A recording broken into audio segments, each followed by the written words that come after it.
This film is sponsored by New York Life and its dedicated agents, proud sponsors of NFL Team Highlight Films. New York Life, the company you keep.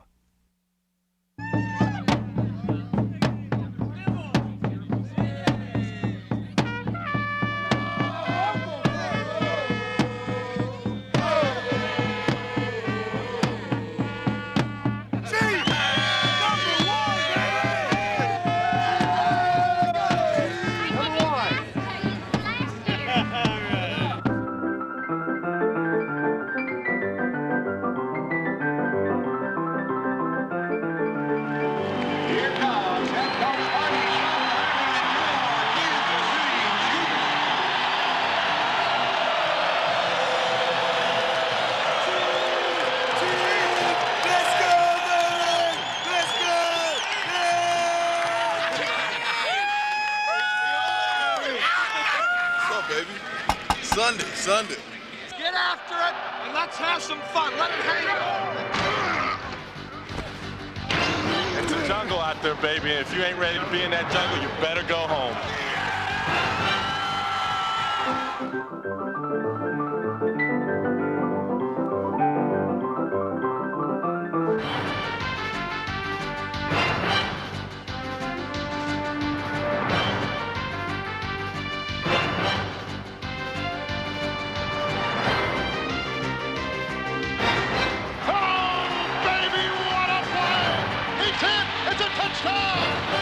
Chiefs have scored! Oh, baby, what a play! He's gone! Touchdown, Kansas City! Oh, baby, what a play! Oh, baby, what a play! I love this game! You guys back again? Would you guys ever go someplace else? There's only one place to be on a Sunday afternoon in America's heartland. Arrowhead Stadium in Kansas City. It is the home of the Kansas City Chiefs, one of the most successful franchises in the National Football League in the 1990s.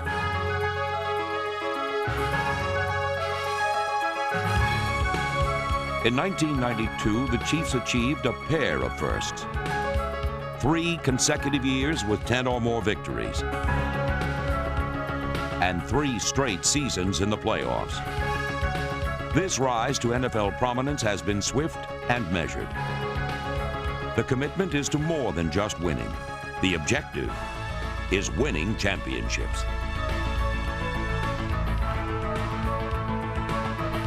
It's intercepted, picked up on the play by Marks, down the near side 30, to the 20, breaks a tackle, down the sideline, 15, 10, 5, touchdown!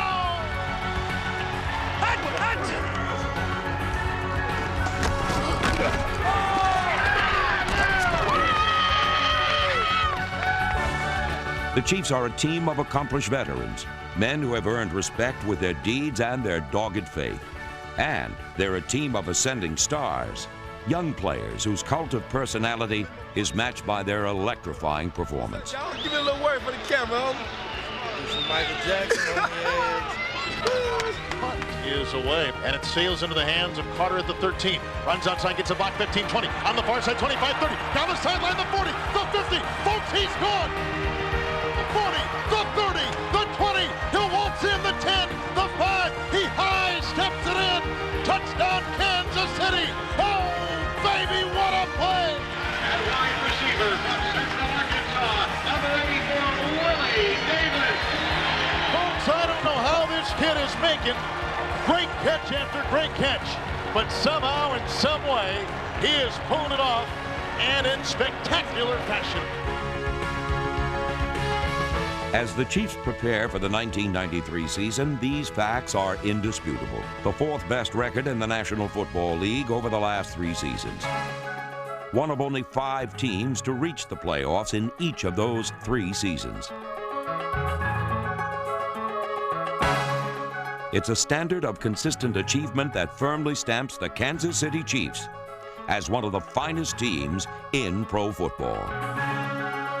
Craig gets the snap, drops back to throw. He's got time. He whips it down the side. It's caught. JJ at the 40, down the sideline 50, a front race to the 40, the 30, the 20, 10, 5.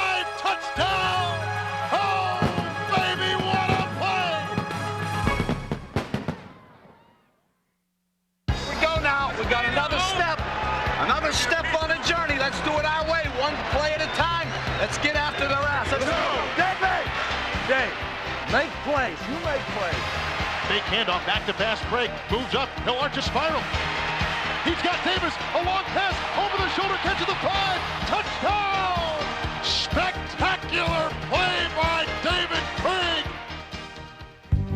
No head coach in franchise history has a better winning percentage than Marty Schottenheimer.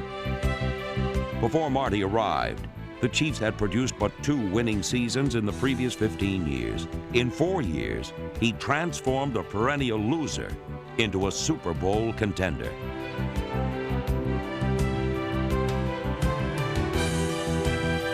One prominent sign of this steady march forward, the Chiefs have won 17 of their last 21 games against their rivals in the AFC West.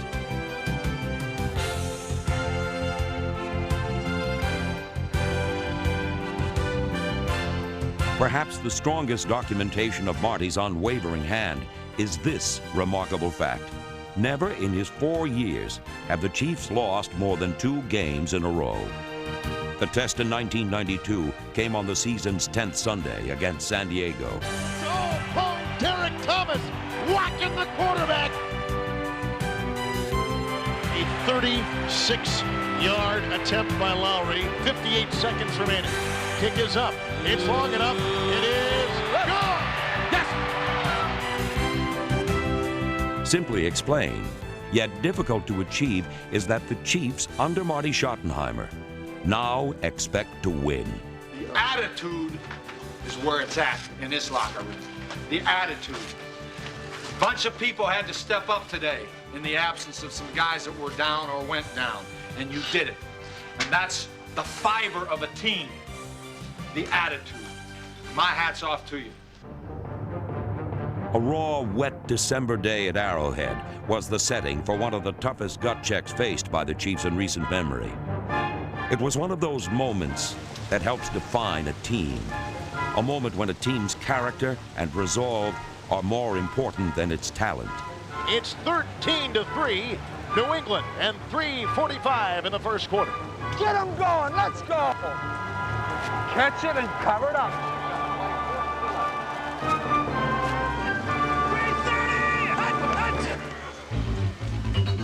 And back to pass on play action. Craig. He'll wind up an arch spiral down the near side, looking for Jones. He's got the catch. He jumped it and made the grab at the 25, from the 20, running to the sideline, 15, knocked it about. Touchdown, Kansas City. Now look, the pressure now goes back on them. Defensively, we'll get them stopped and get some field position. Let's score on defense. Come on, let's go. Jeff Carlson gets the snap and hands off. Then it goes to John Vaughn, who goes over the right side. Fumble on the play. It's picked up by Metzi. Down the sideline, 25, 20, 15, 10, 5. He's in. It's a touchdown. Oh, baby, what a play.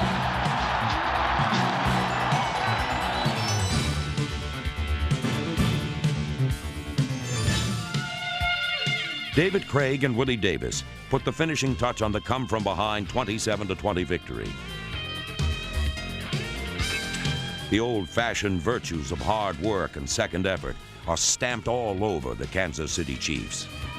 It's a hell of a tribute to your character, because we had a lot of things that went sideways on us. Some went backwards. What we did is we got our ass in a crack, but what you guys did is you said, we are going to get it done, and that's what happened. But it takes more than spirit to erect a lasting monument to winning. It takes a solid foundation of talent.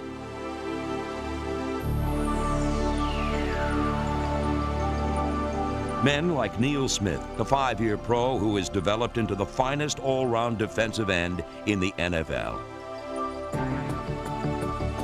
The youngster stopper being chased and backpedals and throws a pass. It's picked up by Neil Smith at the 20, the 15, the 10, the 5. He goes in unscathed. Touchdown, Neil Smith. Schottenheimer and President and General Manager Carl Peterson have been the architects. The blueprint for success, the NFL Draft. Wisely used, it has produced young players of promise. And all pros among the league's best. 1992's top pick made an immediate impact. Dale Carter was the NFL's Defensive Rookie of the Year. His 7 interceptions led all AFC cornerbacks, yet his dynamic athleticism burned most brightly as a punt returner. Dale Carter back for the Chiefs at the Charger 45. It's an end-over-end punt. Corralled at the 46, by the 45, by the 40. He breaks it free at the 35-30. Cuts inside. 10, 5, touchdown! Dale! Since the Schottenheimer-Peterson era began in 1989, the Chiefs have altered the balance of power in the AFC. Late-round draft choices like Dave Zott, a 7th rounder in 1990, and versatile Todd McNair, selected in the 8th round in 1989, have been key players in the Chiefs' resurgence. And free agents have also been a part of the winning formula, men like defensive tackle Joe Phillips and linebacker Tracy Simeon, the leading tackler in 1992. It's at wide receiver where this administration's talent for tepping talent really stands out.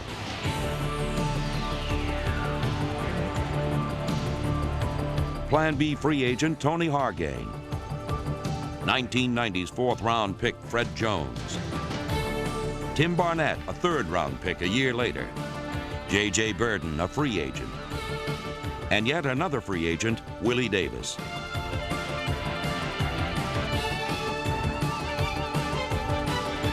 All Davis did in his first season was lead the NFL in yards per catch with a 21-yard average. A commitment to finding and developing the best players. That's what makes the Kansas City Chiefs winners.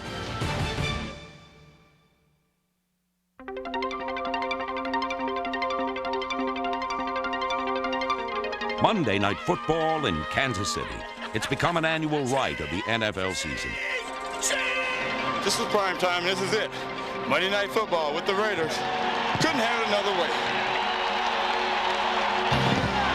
An atmosphere as electric as you could find at any professional sporting event. Put that together with the best fans in the National Football League, and you get a show second to none.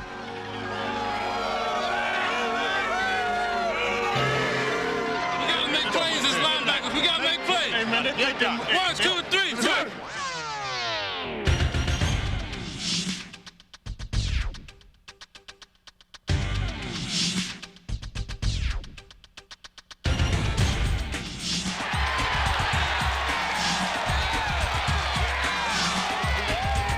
As they did in 1991, the 1992 Chiefs again showed the nation that they are one of the NFL's power brokers. Wants to throw. He's running by the 5. Dives in. Touchdown!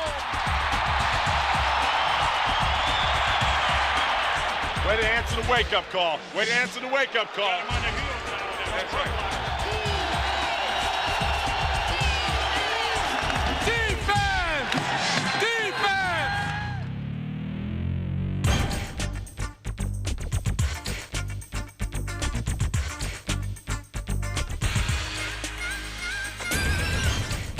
It was a commanding performance on a national stage. With the glare of the primetime spotlight shining on Arrowhead, the Chiefs stepped up to the plate and delivered the long ball. There's the high snap. Craig gets it. Quarterback draw the 10. Yes. The 5. He'll go in. Touchdown! David Craig, ladies and gentlemen, has scored for the 2nd time tonight. On the ground, on the run. The NFL's most potent defense sealed the dominating 27-7 victory. Charles Mincey's interception return was one of a league-high 8 touchdowns scored by the Chiefs' defense. Man,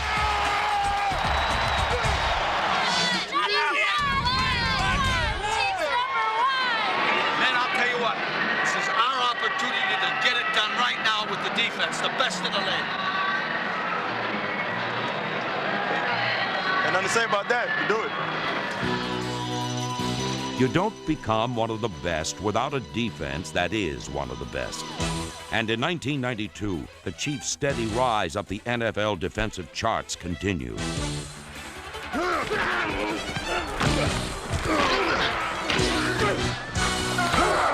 They finished the season with the 5th best unit in pro football. They were especially tough to throw against. The #1 pass defense in the AFC made sure of that.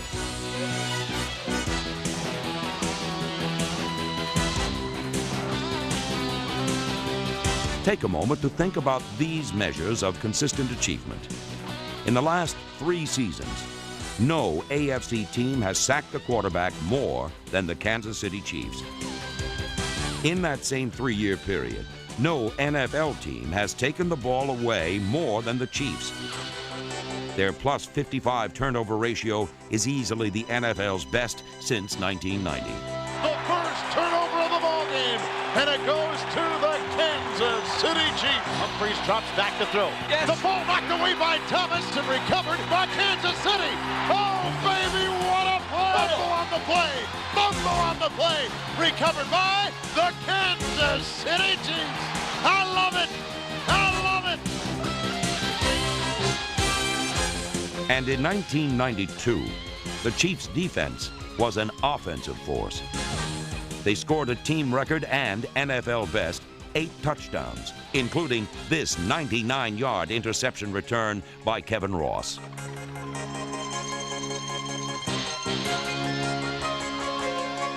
The standards of excellence have been set. The goal in 1993, make the move from being one of the best to becoming simply the best. Game day programs here, Chiefs camps and programs. When the NFC East, the NFL's elite division, came to town, the Chiefs showed once again that they belong in any discussion of the league's best. Chiefs and the Redskins today. We're going to call it right here. 21-10. The Chiefs will outcome and win. They will be buried, Washington Redskins, underneath the turf at Arrowhead Stadium. The Beagles are going down today at Arrowhead Stadium. They're being buried underneath all the way. Ta-ta, see ya! We take everything that they have away from them. We take the crowd out of the game. We're going to take everything out of the game. Take it home. They're in our place playing Chiefs ball. Let's go. Craig drops back to throw. Sets up, pump fakes, throws long. Arching spiral near side. He's got Burton on a back pedal at the 10. Spin by the 5. Dives in. Touchdown! Oh, baby, what a play!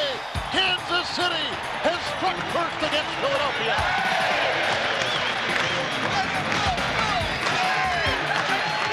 Big handoff, back to pass. Craig, he's going to arch his spiral down the middle. He's got Barnett over the shoulder catch, the 15, the 10, the 5. Touchdown, Kansas City.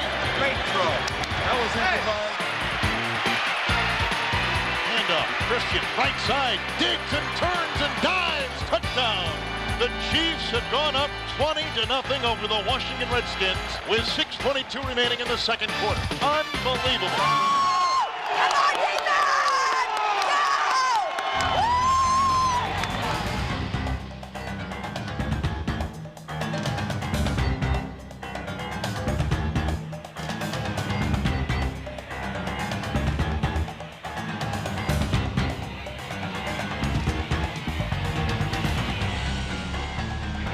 Defense!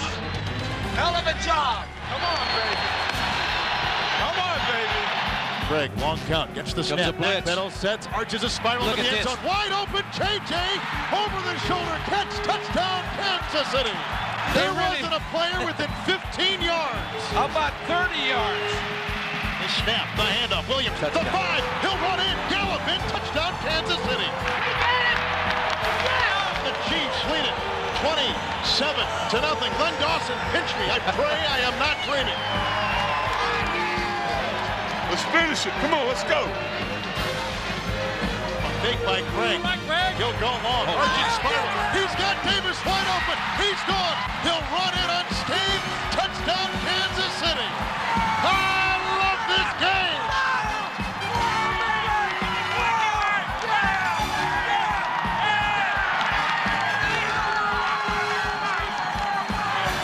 What just hit him. Keep doing your Hey, they are totally bent out of shape. And Craig gets the snap. Pulls it down, moves up in the pocket, throws an arching pass, far side. Touchdown on the far side, Tim Barnett. That'll seal the win. And folks, we've got a winner in Kansas City against what has come in as the best team in the National Football League, the Philadelphia Eagles. I like the character of this football team.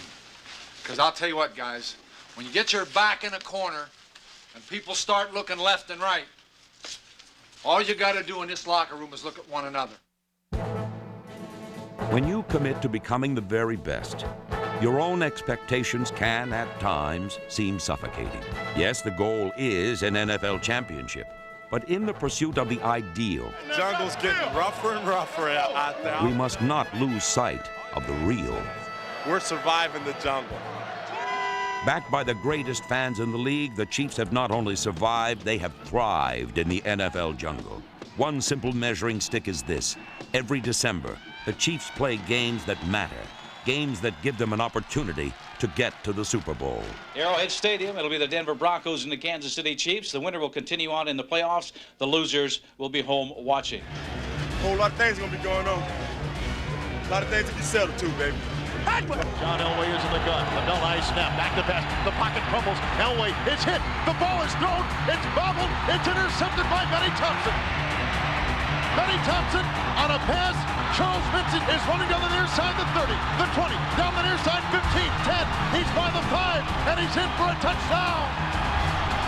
Elway, you're gone, baby. You're gone, Elway.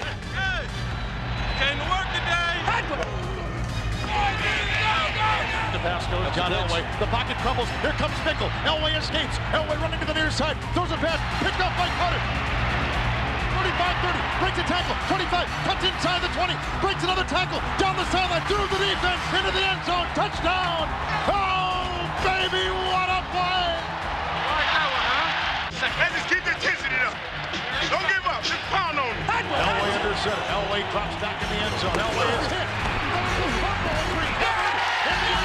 It's a touchdown! The Chiefs have jumped on a John Elway fumble. Take a picture of Elway now. He's crying on his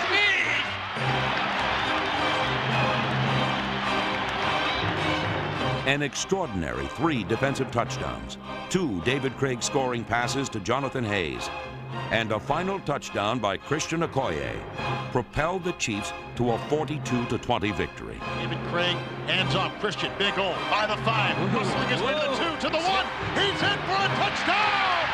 I don't believe it! I do not believe it! The Nigerian Nightmares, steamrolling, power driving, bulldozing over the left side. He would not be denied. Touchdown, Kansas City! This cutting-edge performance launched Kansas City into the playoffs for the 3rd consecutive year. Don't be seduced by the opiate of expectation. Understand that what the Chiefs have accomplished in the 1990s positions them solidly as one of the NFL's best.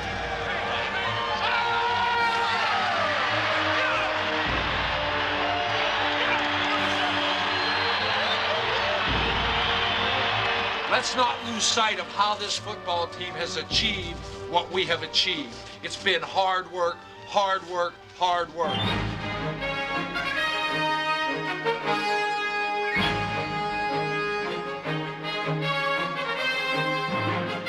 The Chiefs have traveled a long distance in a short amount of time.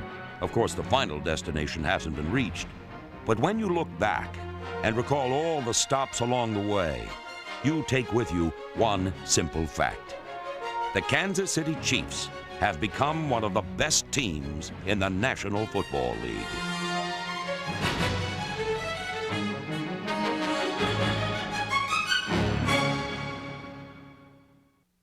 Hi, I'm Steve Sable. There's only one true measure of greatness in professional sports: winning championships. And while the Kansas City Chiefs have certainly proved to be one of the NFL's most consistent winners in this decade, they have not made it to the AFC Championship game. And the reason, well, it's really very clear. They have not had a top NFL quarterback to take them through the playoffs. In 1993, that will change. The Chiefs traded for a 37-year-old quarterback by the name of Joe Montana, a living legend who has won 14 playoff games and 4 Super Bowls. Yet, he has not played a meaningful NFL game in 2 seasons. So, as we look to 1993, the Chiefs certainly loom as one of the most intriguing teams on the NFL horizon. A good team, arguably a quarterback away. Now, armed with the greatest quarterback in NFL history. It could be a story for the ages. Or will age somehow get in the way of destiny? Focus on every play one at a time. Let's go play our game and we're on top. All right, can you reach? Let's go. Reach up to the top. Together, let's get it. Let's go. You gotta love it, baby. You gotta love it. The Kansas City Chiefs race toward the 1993 season with their identity clearly established. The last 3 seasons have marked the Chiefs as one of the NFL's most consistent winners, a team with legitimate Super Bowl aspirations each and every year. Only 3 teams have won more games than Kansas City in the 1990s. In the highly competitive and ever-changing world of pro football, the Chiefs have been a model of stability and constancy. Touchdown, Kansas City!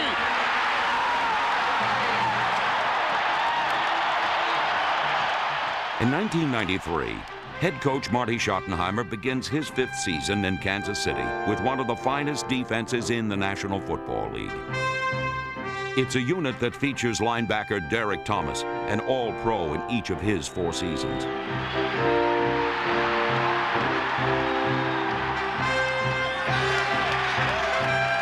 On the other side is defensive end Neil Smith, a sculpted warrior whose grit is matched by his grace. Well, sometimes.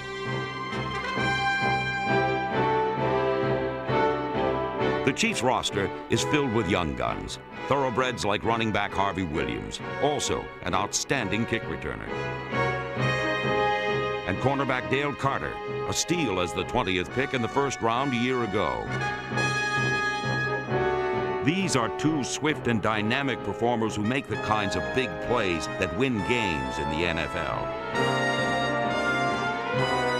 The Chiefs have made their mark as one of the NFL's most physical teams, a powerful offensive line generating a punishing running game.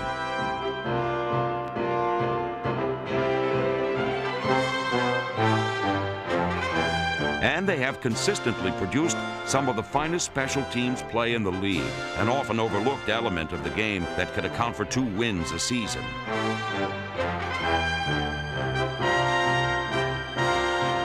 Their approach has been straightforward, not subtle. They believe pro football is a battle of attrition. You wear your opponent down on both sides of the ball, and you grab hold of victory in the 4th quarter. Certainly, the Chiefs have been one of the NFL's best over the last 3 seasons, yet they have not been able to take that championship step. In the NFL, the quarterback is the key. Inconsistent play at the most important position on the field won't get it done.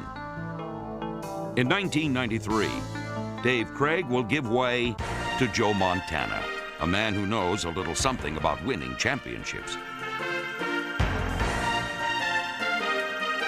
Montana led the San Francisco 49ers to 4 Super Bowls in the 1980s, and he won them all, performing more brilliantly each time. The frail, low-key Montana is a giant among men on the biggest Sundays of the NFL season. First look at him, you think, God, I got to take him home for supper. He's so skinny. And you talk to him, he says, God, he got the personality of a stone. What am I going to do with this guy? You watch him play, and he says, he's unbelievable. He's a work of art. The legend took shape on a January afternoon more than 10 years ago.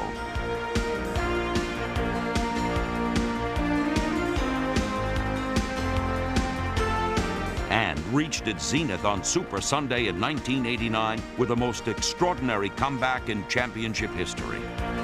It's such a sight to watch this, to watch Joe Montana do this so many years, and to watch this absolute surgeon on the football field and one of the all-time greats do his thing again. It's almost like poetry. Back to throw Montana. Steps up, throws. Touchdown! The 49ers have scored with 34 seconds remaining. First thing you learn is when you come in is don't mess with Joe Montana. Don't get near him. Don't play practical jokes on him. Don't do anything, because for most cases he's worth a trip to the playoffs, and in most cases he's worth a trip to the Super Bowl. The Super Bowl trophies are there, Yet Montana's greatness is defined as much by his character as his performance. A career-threatening back injury in 1986 was merely a detour on the road to football immortality. Montana has the ball. Back to pass going deep. He's throwing to the goal line to Rice. He leaps. He catches it. Touchdown, 49ers! Joe Montana, you think he's got a sore back? Well, it certainly doesn't hurt his throwing. Joe finds a way to come out on top. Every time that he has to deal with adversity, he slaps it off like John Wayne. An aura surrounds Joe Montana. He can overcome not only fourth quarter deficits, but any obstacle in his path. That's the hope in Kansas City. In fact, the countdown to 1993 has already begun. All the pieces are in place. Don't be surprised if the 1993 Kansas City Chiefs become the world champion Kansas City Chiefs. In the late 1960s, the Kansas City Chiefs were one of pro football's finest teams. They appeared in 2 Super Bowls, hammering the NFL's Minnesota Vikings in Super Bowl IV in January of 1970. And that was the culmination of an impressive 4-year period in which the Chiefs, under Hank Stram, won 43 regular season games and 4 playoff games. Those Chiefs was really a diverse cast of characters, men with such different personalities that it just didn't seem possible that they could blend together to produce the chemistry needed for consistent winning. The offensive spark plug was 5'9" Mike Garrett, the great running back from Southern Cal. On defense, there were many stars, but none burned brighter than outside linebacker Bobby Bell. It was Bell who would become the first Chief to be enshrined in the Pro Football Hall of Fame. Bobby Bell and Mike Garrett, 2 classic Kansas City Chiefs. Whenever Mike Garrett of the Kansas City Chiefs felt like recounting his life story, there was always a captive audience eager to listen. Garrett's career included Heisman heroics and 2 Super Bowl appearances, leavened with some of the most spectacular runs in football history. And yet none of this would have happened had Garrett not turned down a signing offer made by baseball's Pittsburgh Pirates. I thought I could have succeeded in playing Major League Baseball. I thought I hit the ball well, I ran well, and I love the game. It's probably my favorite game. And sometimes now I even wish I had given it a try. I had given it a try because it's my first love, and it's a great game. Garrett rejected the baseball bonus for the glitter of USC football and became the first in a long line of Trojan tailbacks to win college football's most coveted award. Even now, I don't think of myself as the first Heisman Trophy, but I really, when I think about SC and the Heisman Trophy, I just think that I had a great opportunity to go to one of the finest universities in the United States and play for, I think, John McKay, one of the greatest coaches ever, and I just enjoyed all 4 years. And I think if you're doing something and you do it well, you don't think about how it works historically, but you're right in the midst of it and you're just trying to do the best you can. While Garrett's best earned him a Heisman, it didn't overwhelm pro scouts who questioned his diminutive size. Despite being drafted by the hometown Rams, Garrett chose the Chiefs, who waited till the 20th round to select him. At first, the rookie collected splinters on the Kansas City bench, but Mike gained notoriety as a special teams Rumpelstiltskin, a resourceful kick returner who could spin straw into gold, no matter how dire the circumstances.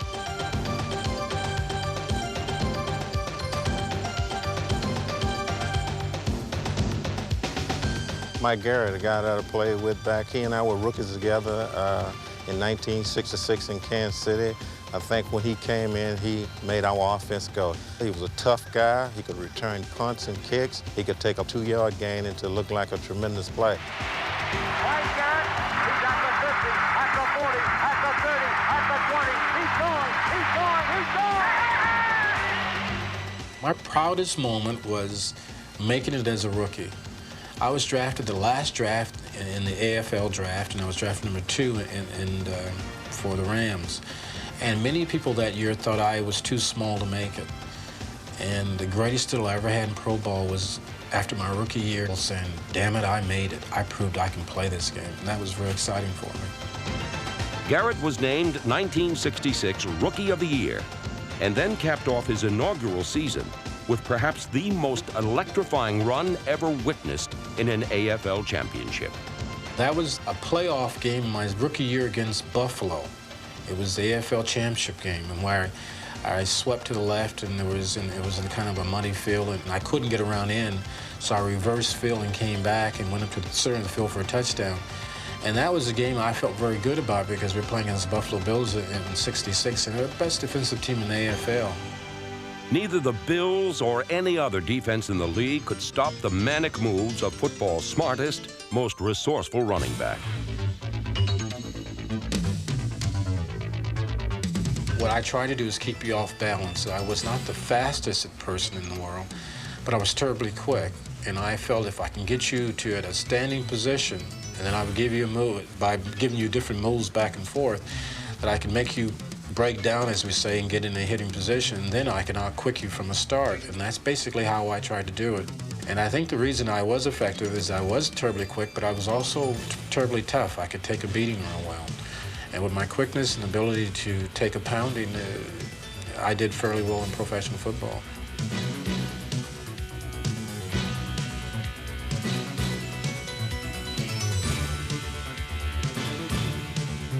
I consider myself as a fighter, and that's my strength because I wouldn't quit. I was a lot smaller than other guys I played against, and so one thing I couldn't show was I couldn't show that I was ever going to quit, so I had to fight every second on the field.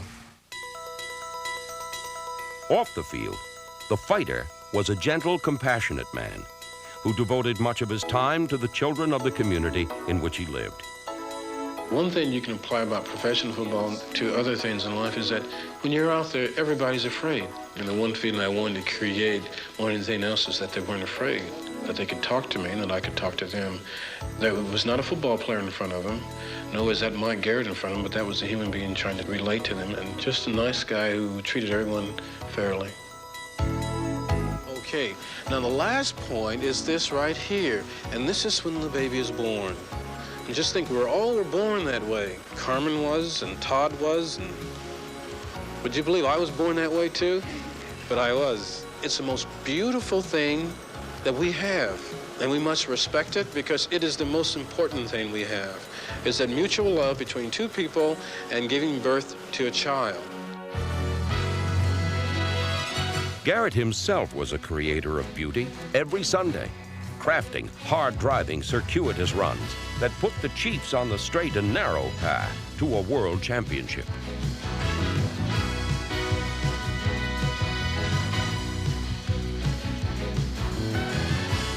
In 1969, it was a Mike Garrett touchdown that paved the way to an upset victory over the Minnesota Vikings in Super Bowl IV. 65 toss power trap. Look for 65 toss power trap. Third down and 5. Running play coming to Garrett on a top. Touchdown! Garrett scores for the ball. We just took it to them. We just played very physical football, and I thought we out-physical the Vikings that are noted for being very tough people. And I think after the game, people had to say the Kansas City Chiefs were one of the toughest football teams that ever played the game, and I felt very proud of that.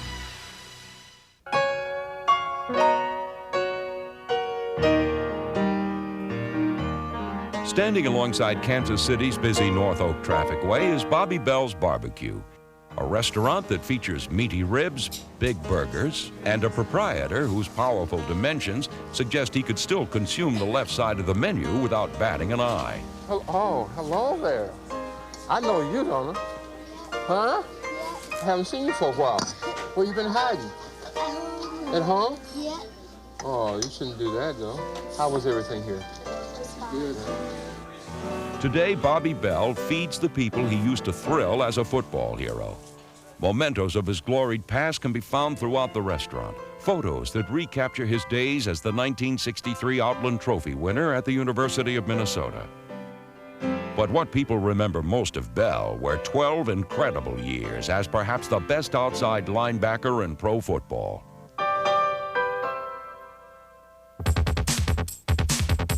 From the very first day he suited up for the Kansas City Chiefs, Bobby Bell seemed to be blasted out of a cannon, scoring direct hits on any target with a football.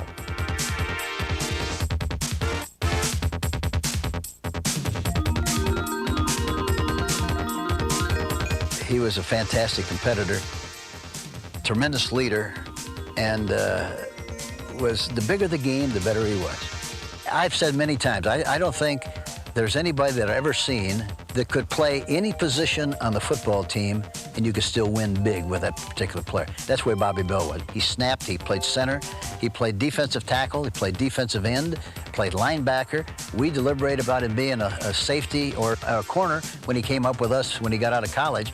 But there's no question about the fact that Bobby Bell was a fantastic athlete I ever been associated with.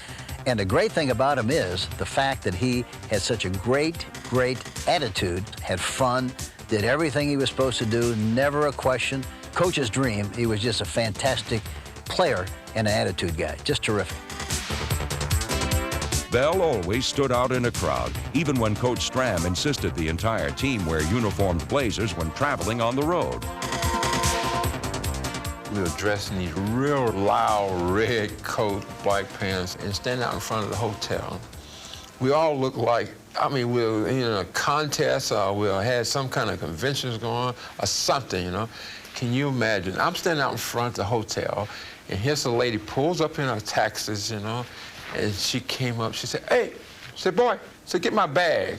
I took her bags upstairs. She gave me $5 tip. I came back down. I said, hey, guys, I'm going to stand out here in front. I can get more business right here in front.